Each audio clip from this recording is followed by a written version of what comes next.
demo, the prototype for CerviSafe, so that we can actually see how it works. Now this is the demo version of CerviSafe.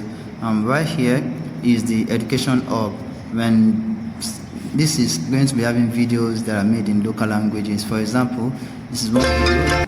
It teaches, basically it sensitizes people on the facts and myths, and it makes it all simple and easy for them to understand. The second interface is where patients are able to actually see and track clinical centers or hospitals around them, where they can actually get screened for cervical cancer.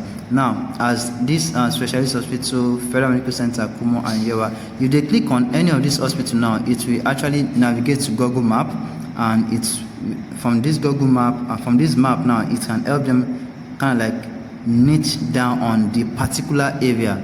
If they want to drive to the particular hospital now, they can just follow this, and it will definitely lead them to the hospital, or that is the nearest screening center around them. Let's go back to the Ask interface. This is where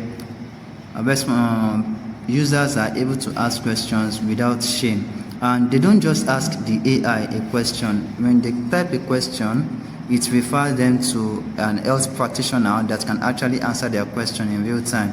For example,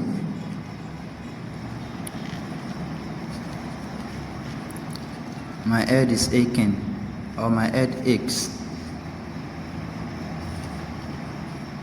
When you type, when a user types a question, it doesn't answer their question directly. It says that's a good question. A verified health worker can give you a fuller answer, and then it will reroute and it will redirect. It will connect the patient with another doctor right on the same platform that can actually answer their question directly. And from there, if the patient needs to visit the medical center, they will actually be able to help the patient. This other feature, this is the part where the stories of people who have actually gone through the process, who have actually battled cervical cancer before and have survived it, maybe because by speaking out early, maybe as a result of seeking help early. So at least to also encourage other people who are still keeping quiet about their plan. And the final one is the gatekeeper model, where the doctors are the one. This is the mock-up information of patients who have been put here. This is the donor view. From the donor view here, you can see that the name of the doctor that has been that's put out this patient's case has already been posted there. The name of the patient, and then the description of the patient diagnosis. If donors want to actually support now, they can click support cost, and they can actually click on how much they are pledging. The doctor's interface. Now, this is the demo interface for the for phase 2.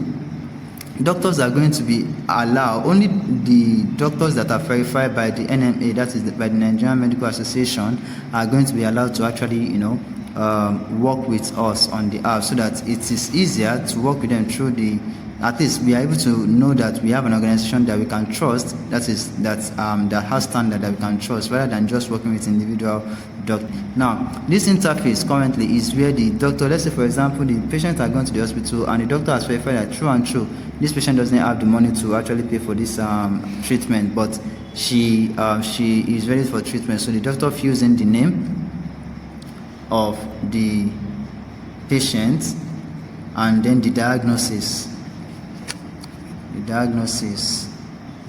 and the cost of care for the patient.